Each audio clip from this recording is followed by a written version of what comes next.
Welcome to Writing Black Joy Season 3. I'm Sophia Robinson, and I'm a story listener, a writing coach, an editor, as well as the producer of Writing Black Joy, a virtual space that celebrates, centers, and promotes the voices of Black writers and storytellers with joyful and uplifting stories. Here, you'll find conversations with some of my favorite Black writers and storytellers, learn more about their projects and the joy they're bringing into the world, hear more about their creative processes, and find inspiration for your own creative ventures, as well as tips and strategies for writing poetry, blogs, creative nonfiction, fiction, plays, and so much more from all types of writers, as well as a sneak peek into the writing life. You could even find your next favorite writer, book, poem, play, or blog. And if you're a Black writer who is looking for a coach or an editor to help you bring your joyful story into the world, then click on my website below to find out how to work with me. In the meantime, let's go to today's guest. Hello, everyone. Welcome back to Writing Black Joy. And today I am joined by Dr. Davia Shepherd, who is a fellow writer from the Caribbean, and she also shares my love for collaboration. Here is just a little bit about Dr. Shepherd. So, Dr. Davia Shepherd is the author of Grow Smarter. And she's also a mom, a sister, a daughter, and a wife. And she hosts and coordinates a women's collaboration club called the Ladies Power Lunch.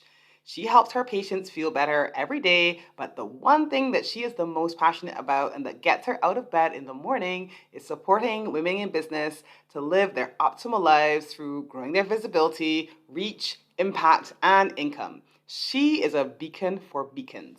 At her intuitive core, Davia has always known, even as a child, that when we all pull together, we can achieve unbelievably amazing results, whether we're talking about health, relationships, finances, or even our careers. Her focus, especially in this time, is to connect us with each other and with our true inner amazing selves so that we may live the lives that we have the potential for. Her best-selling book, Grow Smarter, Collaboration Secrets to Transform Your Income and Impact, is focused on providing us with a framework for using the power of collaboration with fellow entrepreneurs to grow our businesses even during unusual times. She invites you to connect with her through Lady Power Lunches, monthly workshops, and Facebook community, Ladies Power Lunch summits, retreats, or working with her one-on-one to make quantum leaps in your impact and income. I'm going to drop the link for all of that in the show notes. And it was just such a great conversation. Dr. Davia and I talked about the importance of connection, the magic of collaboration, how she created her community, Ladies Power Lunch, how you can leverage being a part of an anthology, the importance of support when it comes to writing and sharing your work, finding a way to share your story, and so much more. And I hope that you enjoy this conversation as much as I did. Hey everyone, thanks for joining me again. And today I have with me Dr. Davia, who is from the Ladies Power Lunch. So we're going to be talking a little bit about her own book, Power of Collaboration, so much more. So welcome, Davia. Thanks for joining me. I really happy to be here, Sophia. Thank you for inviting me. No problem. So you do a lot of things. Obviously, we're going to talk a little bit about your book, Grow Smarter, but tell us a bit about your selves, because I know there are a few different things that you do. So as much as you want to, or as little. Well, I'm a mom. I also am a wife. I take care of our home, all those fun things. I'm a sister. I'm a daughter. I think so many people can relate to not just wanting to be put into a little box because there's so many pieces that make up who they are. What I do for work is also pretty diverse. I do treat with patients. We, in our practice, help patients who have pain to hopefully not have pain anymore. And doing that work is a second career for me. I started out in working for pharma, but when I came into private practice, I had the opportunity to meet a lot of other small business owners, entrepreneurs, and they were relying on my skills that I brought from the corporate setting to help them to grow their businesses. And so I started a women's group, basically a group for women to get together and collaborate with each other. And a few amazing men joined us too. And it's called Ladies Power Lunch. And out of a lot of the collaborations that were born from Ladies Power Lunch, that's how I wrote our book, Grow Smarter. And I love that. And can I just say, I love that you started talking about being a wife and a mom and a sister, because I feel like that's why I said yourselves, because I feel like there's so many different parts of us. Like, and like, I think when I think of myself, some of my favorite parts are like, I'm an aunt, I'm a sister, like, because those are my favorite people. So I think it's good to kind of think about that, because we kind of, you bring all those things to the table whenever you sit at the table, regardless of what table it is. So I love that you started with that as well.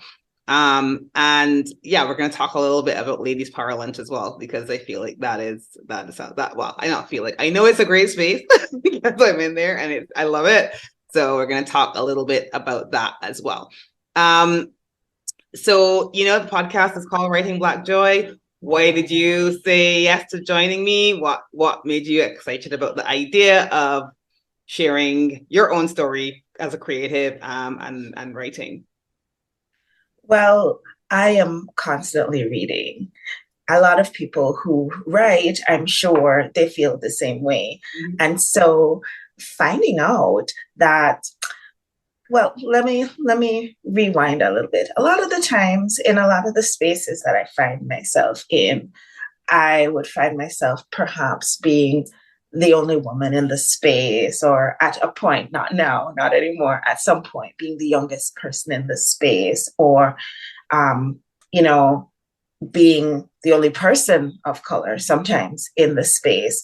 And so finding out that there is this whole podcast devoted to people of color and the things that they write, that was exciting to me. And then meeting you and learning about the type of person that you are, and that you feel the same way that I feel about us all getting together and supporting each other, had to support your podcast and be here. So thank you so much for the invitation. It really, really means a lot. Yeah, and I appreciate you for joining me. And, as I always tell people, I like to have a fellow Caribbean accent in the room. So, because whenever I'm in the room, I'm in that also sometimes in that minority too. Like, I'm in the UK now, and it's like, whenever I hear a Caribbean accent, I'm like, my ears go.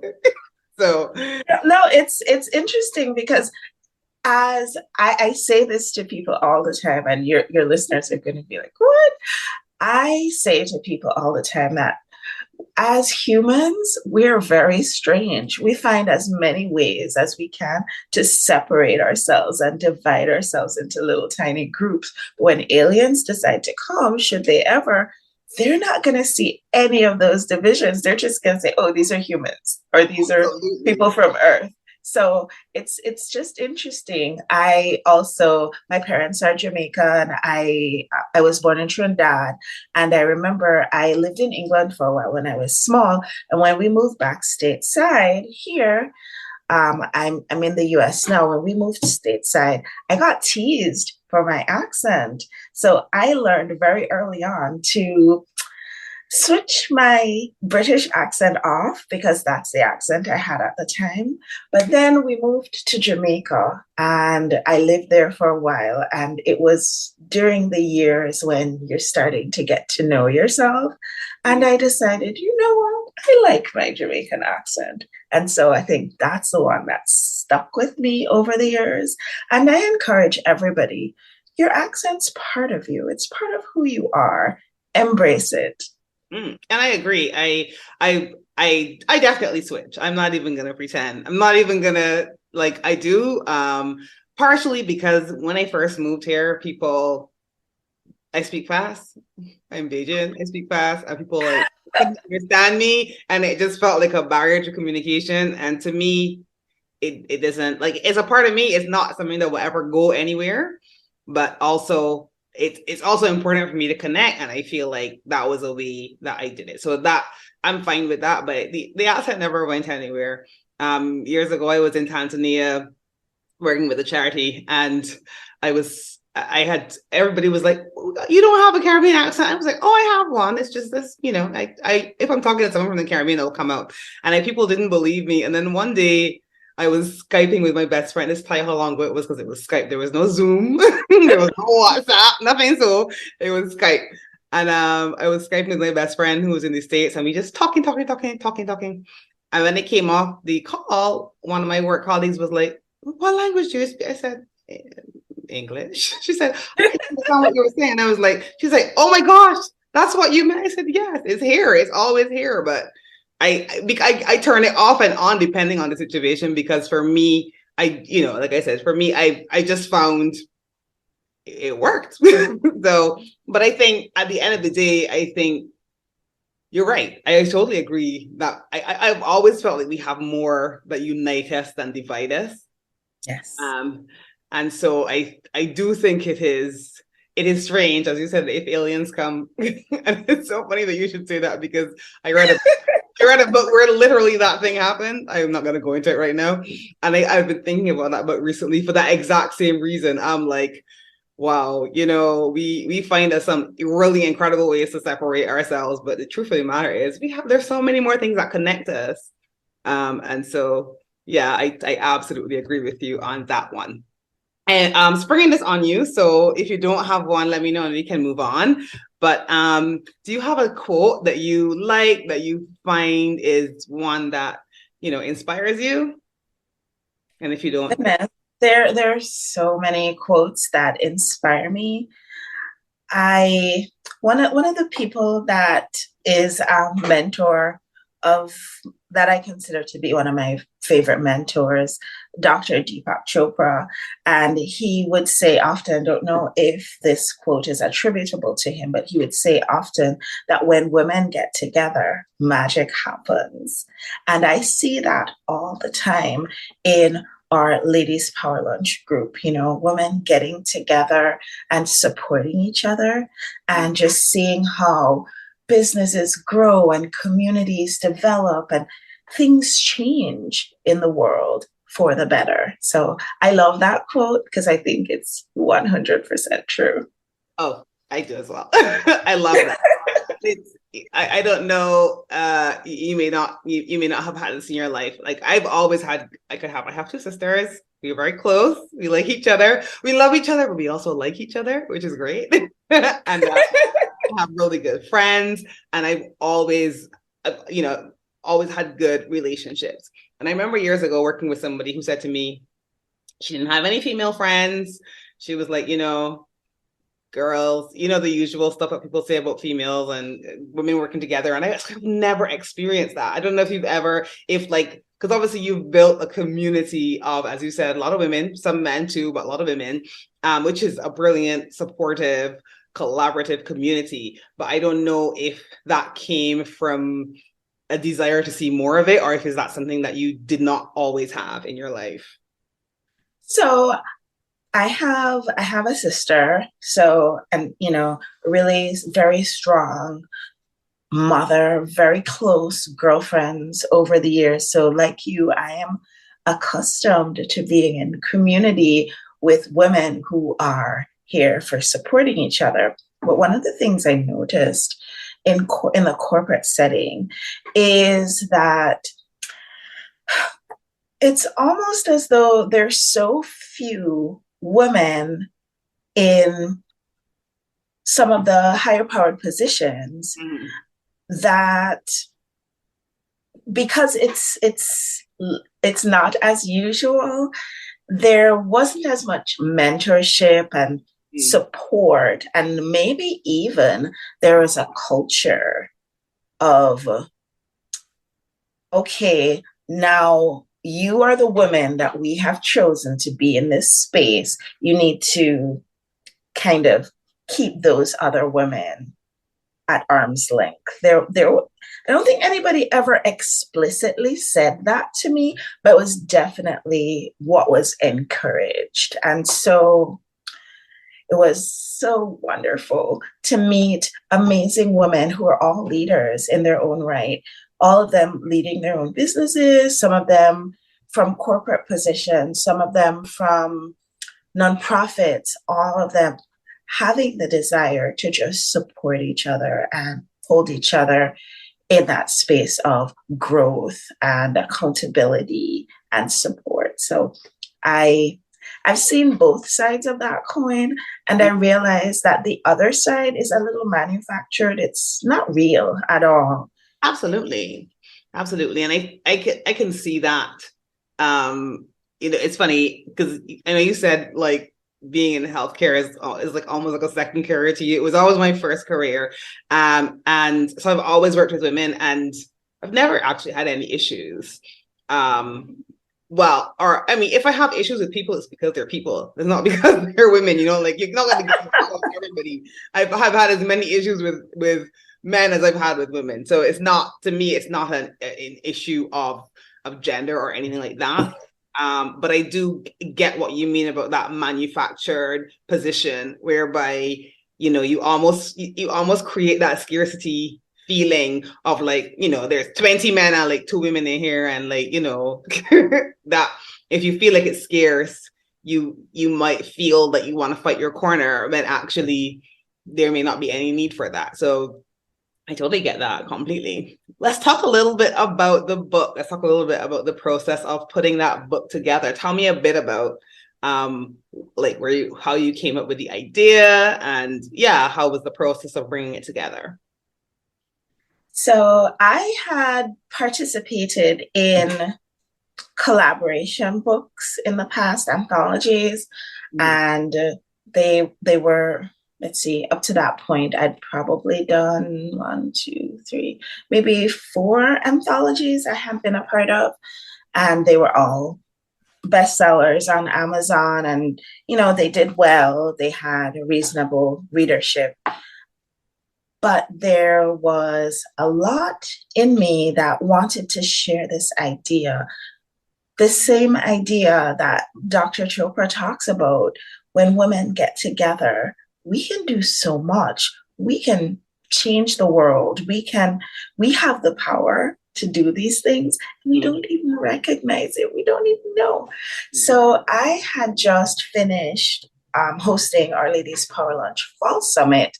It was October, and the woman who had published the most recent anthology that we had put out, she said to me, well, we've been talking a while about you doing a book representing the ideals of your Ladies Power Lunch women's group. Would you be able to be ready for publishing in January? It's now October. But I think she kind of thought that I can, because we'd been talking about it, and she thought that I had most of it perhaps already written and probably just needed to hand it over to her editing team. And I said to her, October, and you're saying January. Okay. But the timing was right because all of this happened during the pandemic. And so whereas we were still treating with patients, our practice had slowed down a little bit. So there was an opportunity to take a lot of the material that I had already written and to really get it structured and organized. I am very grateful for the editing team because they made me look good, because in 3 months, I was able to pull it all together. There were some sleepless nights. There was one night when, funny story, but not funny at the time, I looked at the time and I said to myself, oh, it's 3:00. Oh, I have to be up at 5 for the kids. I should probably get some sleep. And my computer chose that moment I didn't have it plugged into battery to the wall. It was running on battery, and it chose that moment to completely die. Oh no. So I had been writing like all night, and I hadn't saved anything. I was writing in Word, not in Google Docs. not on Google Docs because it would have been saving a lot. So I stopped writing in Word after that. But I lost, like, I think it was a whole section of the book. It was, yeah, or maybe a couple of chapters. And when I woke up in the morning and I turned on my computer and I realized what happened,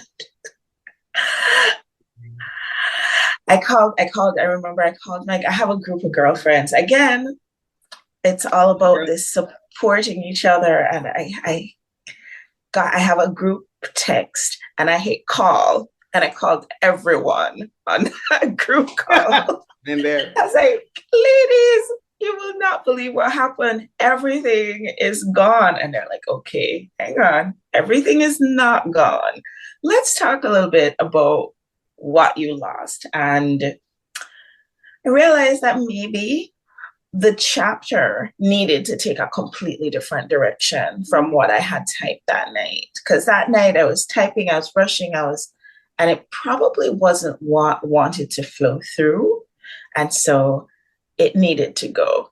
And so started over and moved on from there. But that was, now I look back at it, it was divine, but it was not funny in the moment. It never is. It's one of those things I always like. I've had a blog for years, and when things that happen, I'm just like, it would make a really good blog post in like 3 years time. But right now, I'm just so mad. Yeah, too soon. Too soon, exactly. Too soon. But I think also when you said that, it made me think about, and I was talking to someone. This is almost unrelated, but I was talking to someone the other day about work. She does a lot of mental work, project management and stuff like that. And, she was saying she realized she decided she didn't want to do any work outside of her work hours, but she realized that was when she had her thinking time. And it just got me thinking about how much of creating, not just writing, but, being creative is not doing that thing. If that makes sense. Like, to me, so much of writing is not writing. So much of it is thinking, is having those conversations. It's the things that I read. You talked about writers reading. It's what I read. It's the walks that I'm taking. It's the people that I meet. It's the conversations that I overhear. Like all of those things to me, like I think we think of the writing as the thing you do when you're sitting at the keyboard typing or with a pen or whatever. But I'm like, a part of it is the inspiration and the conversation with your girlfriends and the, the spaces that you're in, the places that are inspiring you. So I think, having created that space you talked about having that short amount of time, but I'm sure a lot of the inspiration already had come during the time that you weren't writing, so that when you were ready to sit and write, it was already, like bubbling there. So I love that. Yeah, one of the things that I did too, which I think writers who are listening along and who might be thinking of, writing in 3 months, that's really short. One of the things that I did was I reached out to members of our Ladies Power Lunch community, and I let them know that we were writing this book that we wanted to have be representative of the level of collaboration that takes place inside of our group. And I asked people to raise their hands if they had things that they thought would be important for us to include in this book. And what I keep saying we, because this writing process was so collaborative between our publisher, our editors, we were so deeply involved with the folks who did like the graphic design for our book. It was really a collaborative effort. But I reached out and we were able to do 20 interviews with women, talking to them about what collaboration means to them and how collaboration has helped them grow their businesses, or how sometimes collaboration has not gone well and what they've learned from that. Because I know, and I know you know too, Sophia, that when we make mistakes or when we fail, those are probably the times where we learn the most. Oh, yeah. Oh, my gosh. Absolutely. You're so right. Those are the times that we learn the most. And I love that you talked about the collaborative process of writing. Again, like I think, again, we think of writing as this solitary thing, but I feel like you cannot write a book alone. It's not like, or if you do, you're missing out, man. You're missing out on all of the great fun that you could have. When I did my first book I self-published, I had a brilliant editor. I had a really good coach. My best friend designed the cover. Like I did, and then you need people to help you market the book. You need people to buy the book. So I don't care if you actually wrote that book all by yourself, edited it, did the cover. I may not recommend it, but even if you did, you still need to collaborate with the readers, right? You still need to build that level of connection there as well. So I think that's really important.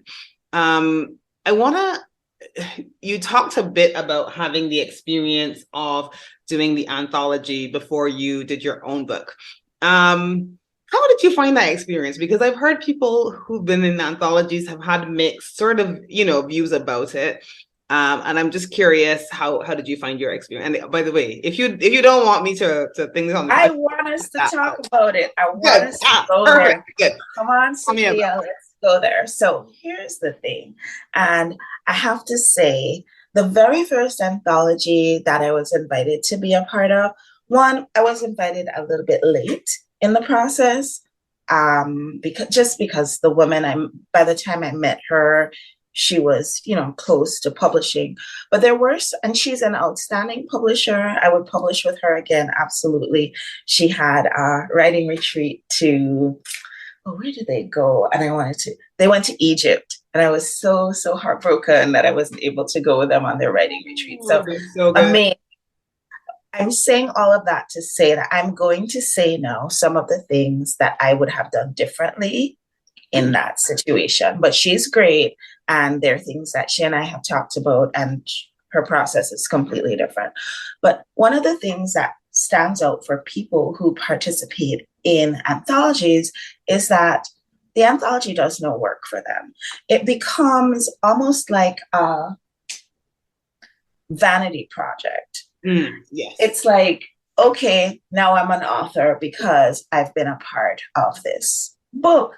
But here's the thing that I think, if you're writing, and most of the people that I write along with and the authors that I know, they're writing in this personal development or business growth space. Mm-hmm. And if you're writing material that is aimed at personal development or aimed at business growth, then, my goodness, Sophia, it needs to get into the hands of the people who need it the most, not sit on your shelf. I have a really, really good friend, and I walked into her office one day, and she was kind of busy, and we were going to sit and talk. But while she was doing the things that she was doing, I was messing around on her bookshelf and looking at her bookshelf. I started pulling books off the shelf because I pulled off about 7 books that she had been a co-author on. 7 books that were sitting on her shelf. 7 books with amazing titles that I would love to read, and 7 books that I'd never heard about ever. And so she and I had a talk, and she was like, I would never participate in another anthology. And I was like, well, I don't think you should. You already have 7 that are here. But she started outlining to me all the reasons why participating in an anthology didn't work for her. And so, based on the experience I had and some of the things that she was able to tell me, we have been doing anthologies with Ladies Power Launch, but we've been doing anthologies with purpose. And so I would say, if you are thinking of as a person becoming an author, and you've never authored anything before, being a part of an anthology can be amazing. It can really be an amazing first step to getting into that world. And I would say, if you are an author and you don't have a wide readership, being a part of an anthology can also work to help to get your readership, get more people exposed to the work that you do. Mm-hmm. And that's how we use that power of collaboration with our anthologies to get the word out there for up and coming authors or authors who haven't been recognized as much yet, to get people to know who they are. Put them in front of 20 to 50,000 of their ideal clients, basically. And the thing I like about that is that it almost sounds, again, like a true collaboration. I think sometimes with some of the anthologies, now I've never actually been in an anthology, so I'm not speaking from a personal experience, but just people that I know who've written in anthologies, it's not necessarily a feeling of a group of people collaborating together to achieve a goal, which may, as you said, be let us produce something that is going to be super valuable for the reader and make sure that the reader connects with this information. It's, as you said, it can be a vanity metric. It can be a vanity metric for the person who put it out, right? It can be a vanity metric for the people who take part in it, so that they could say, oh, I was belong to the #1 bestseller. But when you told the story about your friend, it made me think about, before I started this podcast, I had considered doing it as an anthology, because what I wanted to do was bring together people who were writing certain things. And I was like, oh, I'm going to do this anthology. And I chatted to a few people who produced them. I chatted to some people who were in them. And they said to me, people don't read anthologies. People don't read anthologies. And I'm like, well, I find that very hard to believe. If, to me, as you said, if you gave me a book that was about, okay, entrepreneurship and, business model, like this, business model, or an idea about marketing for small businesses. And you had like 10 or 15 people in there that all talked about how they marketed their business. I feel that would be amazing, but I would love that because, maybe I'm running a small business. I want to get some ideas on marketing. It would work if the book was put in front of me, but I think sometimes, it is not, maybe not having the clarity, whoever is pulling it together, maybe not having the clarity of what the group of people are trying to achieve, but just bringing in people that want to say they've been published. Like sometimes I've seen people advertise it, and it's literally like, do you want to be a published author? Come and join this anthology. And I'm like, but that doesn't say anything to me about the values of the person who's putting it together, about the topic of the book, who's it for?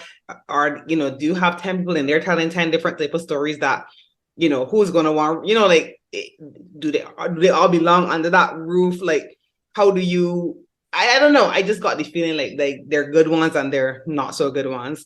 But it sounds to me like you guys do a really good job of a real collaboration of like, okay, as you said, here is some information. It's personal development, or it is entrepreneurship.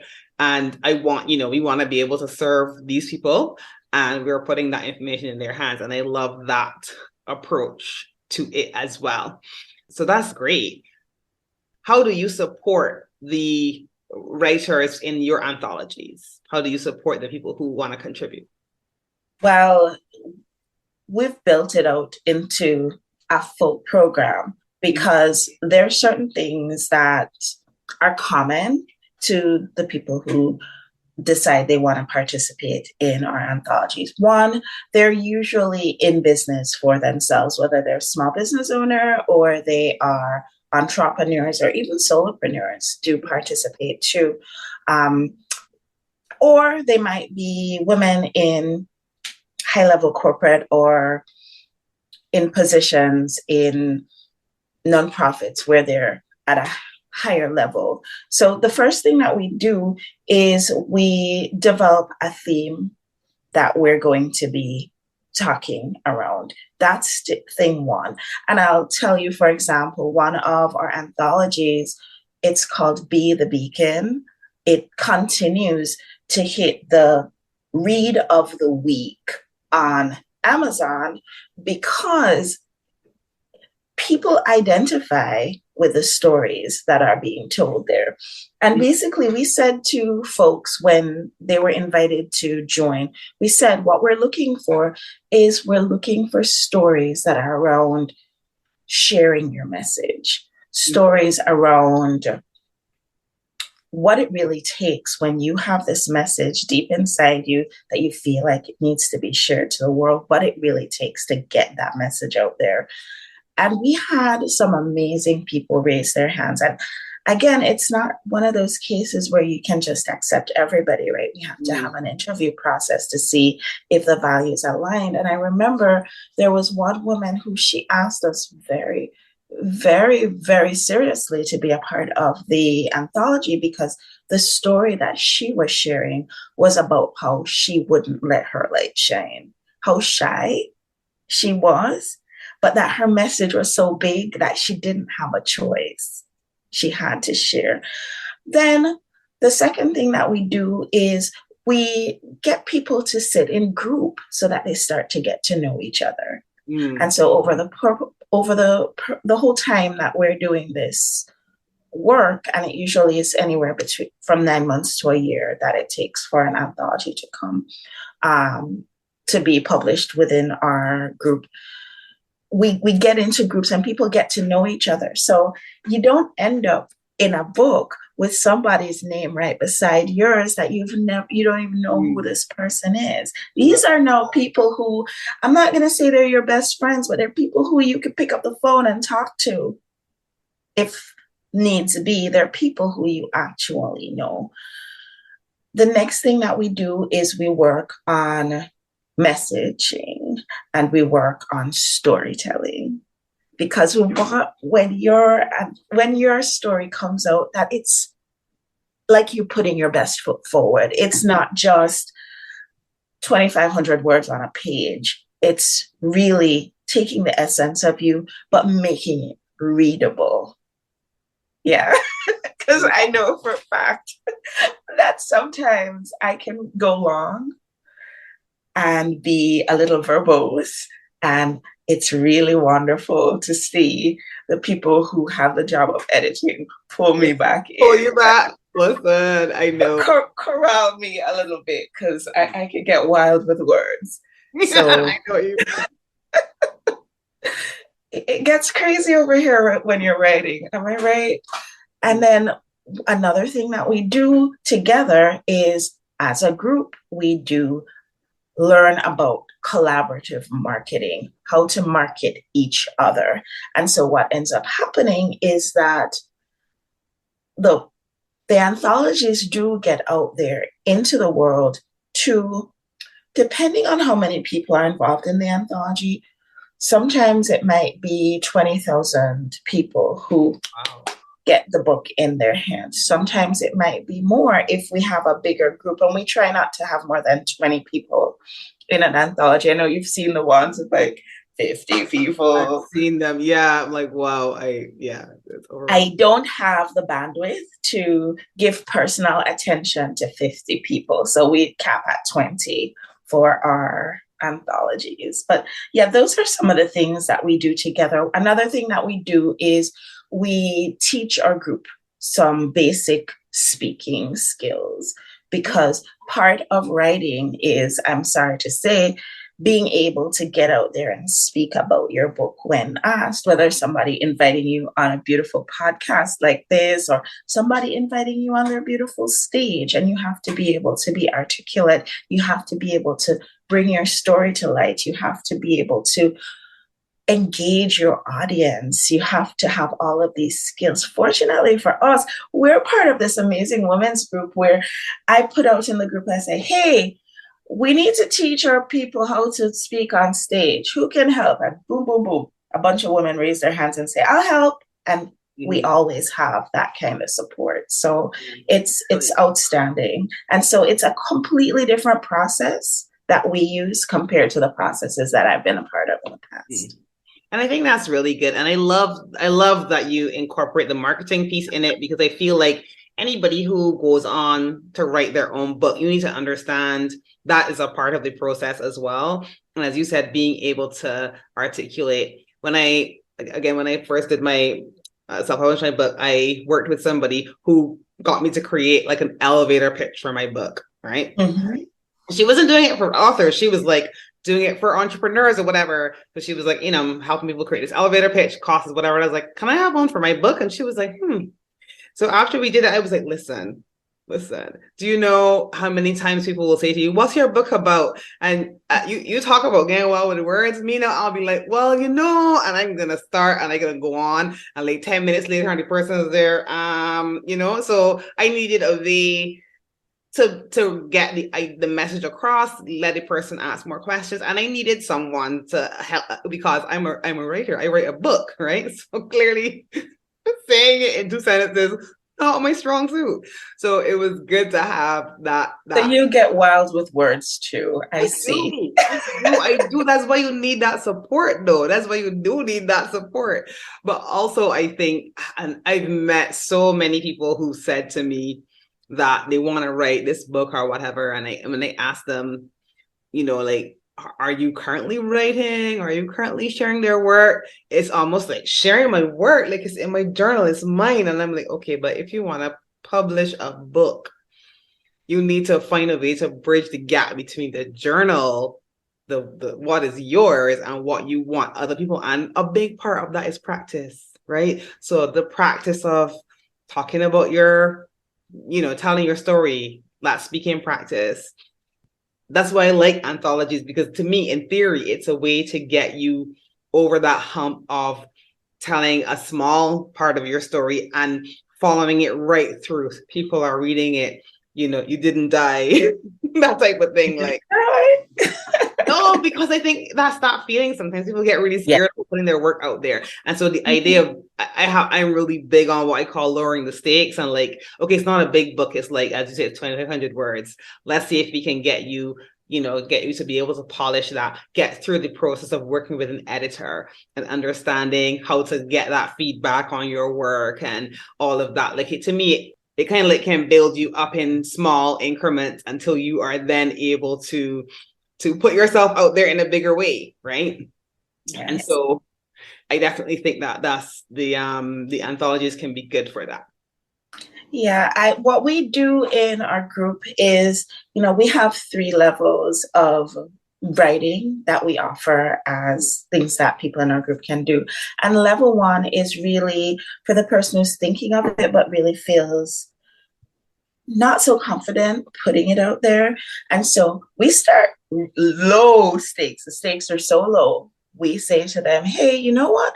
Come write on a regular basis on our collaboration blog. Just put stuff on our blog and get accustomed to sharing, not just on your blog that maybe some people read, but share on a blog that that's going to be read. And we put their stuff out there, we post their stuff on Medium, we post on LinkedIn articles, we get them accustomed to sharing. And then level 2 is working with an anthology. And then level 3 is when some people might be ready to either co-author with one other person, or they might want to do a solo work. And that is how we kind of help people get through the process. So what tends to happen is that by the time they get to the end where they're writing their own book, it's old hat. It's no big deal. Mm-hmm. Yeah. And I completely agree with that. Like, people say to me, oh, you wrote your book. And I was like, okay, but first of all, I used to do write travel emails to my friends, and I would make it into like a PDF newsletter. Then I started a blog. Then and then like I didn't just wake up and okay, ping, I wrote a book. No, it's great. Like I I started small, and I think sometimes it is for people to realize like it can be a process. It's not to say that you can't get up and write a book, but quite often when you see people do that, that's not really what is happening. Really and truly, they've been honing that over the years in small ways and sharing in small ways as well. So I have a friend she's a friend from university, and when she started again writing her book, she was taking a class, and the lady who ran the class was like, find a way to get your work out there. Find a way to put your work out there. And so she applied to like local radio station, different stuff, and she's been out there. And I think that's really built her confidence to now be able to write this book and share it with the world. So I think you can't dismiss the small opportunities, because that helps to build you up into the larger opportunities. So I definitely agree with that. I think a lot of people shy away from writing, and they shouldn't. I think that all of us have a story to share, some kind of story. There's something that we've been through that if we're able to share it, whether we share it in a fictional way or we share it in a nonfiction way, it's supportive of somebody else. I have a very, very good friend. She is a Harvard trained writer. So I bow at her, her altar. She is a writing coach. She lives in Ireland. She's amazing. Her name is Anshabani. And she says, how dare you not write your book? Because the truth of the matter is, you might feel like, oh, there's somebody else who's already told this story, or there's somebody else who has written something on this topic, but you haven't, and the world hasn't heard your story. And there's somebody out there who they need to hear it from you in order for it to be meaningful for them, in order for them to perhaps move through something difficult that they're going through in that moment. I remember talking about Anne, pops this story into my head. Anne's husband wrote a personal development book. And my husband he's an accountant. He's straight as an arrow, like not into the personal development space at all. Meanwhile, I'm like, oh, it's personal development. Let me grab that and read that. Mm-hmm. Oh, yeah. So I brought home Anne's husband's book, and Anne's husband is a guy's guy. He runs marathons, climbs mountains. My husband relates to that. And I noticed he had a book on his nightstand. I noticed he'd read that book from cover to cover, dog-eared peaches, all of this fun stuff. If that same kind of information was in another book that wasn't by that author, would have meant nothing to my husband. So my advice to writers out there is write. Get your words out there. There are people who are losing sleep at night because they need the work that you do. Agree. And you need to help them with that. I agree.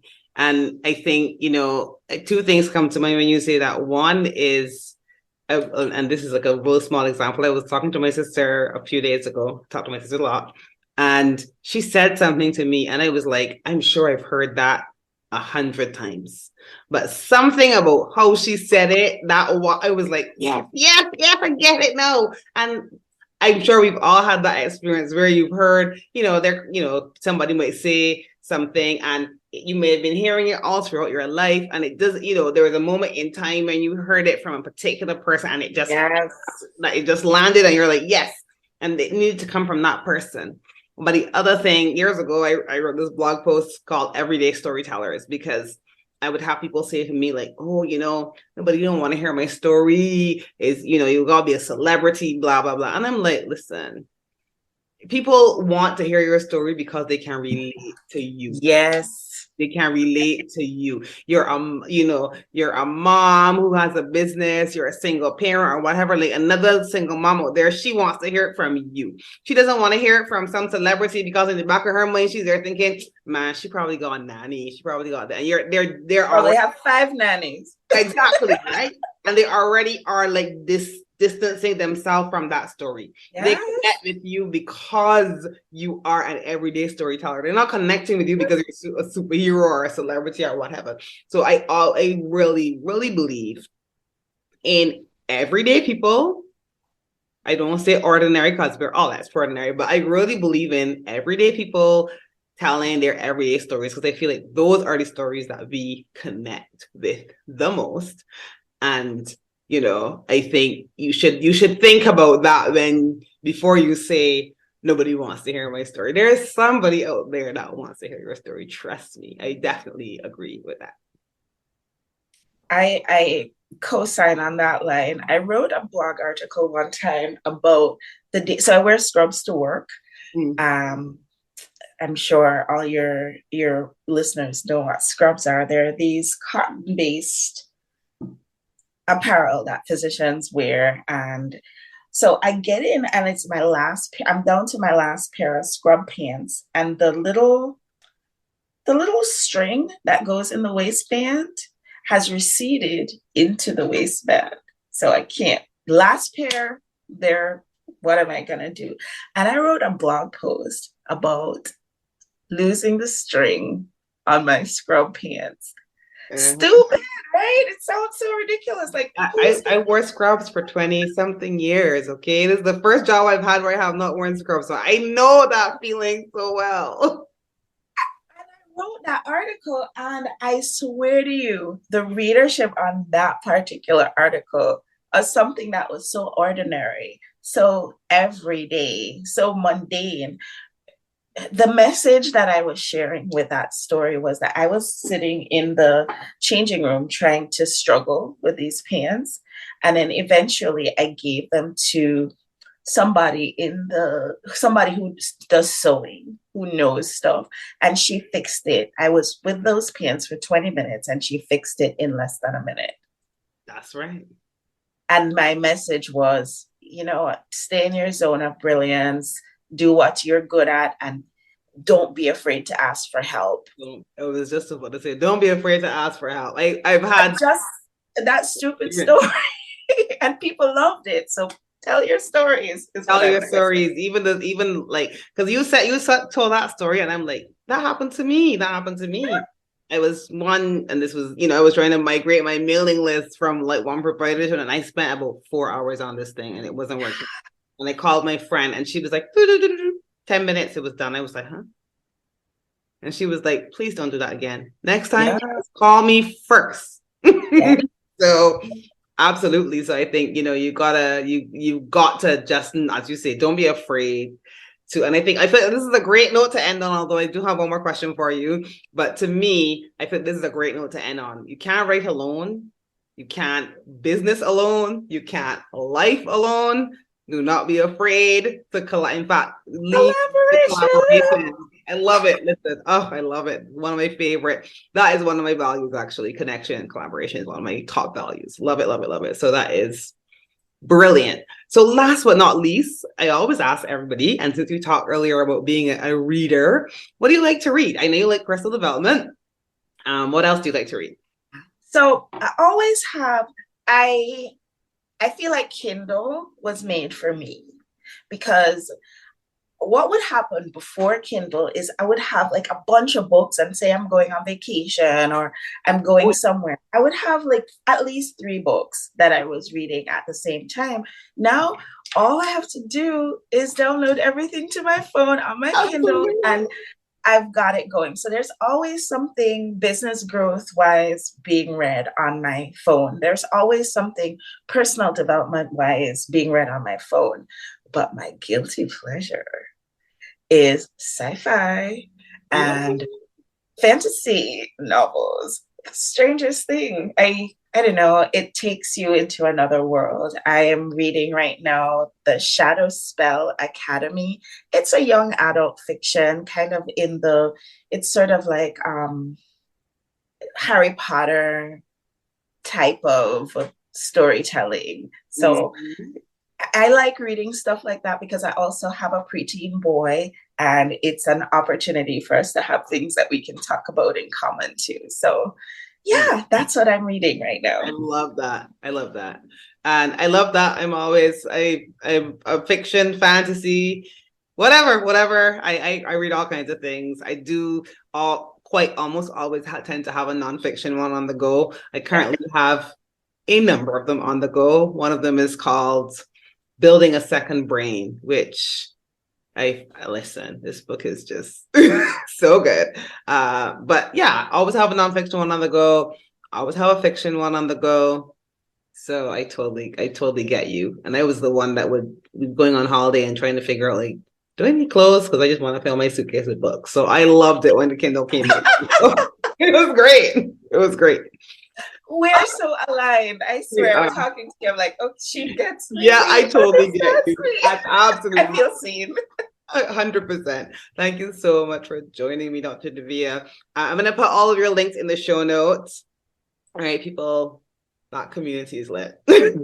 So I would highly, I know you have different lives and events and stuff that you do. In fact, before you go, tell us a little bit about the community, just before we wrap up, because I love talking about it. So our community is 100% free to join. You can join us as long as you're a woman in business or a man who supports women in business, who believes that collaboration is the way to go, that supporting each other, that rising tide does lift all boats. If you believe that, we welcome you, because we're here every single day. And our job is just to support each other. Not because I think, Sophia, you're going to give me something back in return. None of that stuff. It's all about just supporting each other because we can, because we're here. Why not? Why not? Why not? And so if people would love to join us, they can go to Grow Smarter, Not Harder, because who on earth wants to do harder? Probably working harder than you should in the first place. GrowSmarterNotHarder.com/Facebook. And we're hanging out there all the time, every single day. We're having conversations like this, just how can we all support each other and grow our businesses, grow our lives, live the best life that we can while we're here. Totally agree. I love that. Love that. Love that. Oh, thank you so much for joining. This is a great conversation. Always love chatting with you. Looking forward to the next conversation. And yeah, folks, join us for the next episode. And I'll see you soon. Thank you for joining us today. You can find out more about our guests in the notes below, and don't forget to hit subscribe to our channel so that you don't miss new episodes when they drop. And if this has inspired you to get your own writing project into the world, click on my website below and learn how you can work with me as a writing coach or an editor. Until next time, I send you big love from a small island.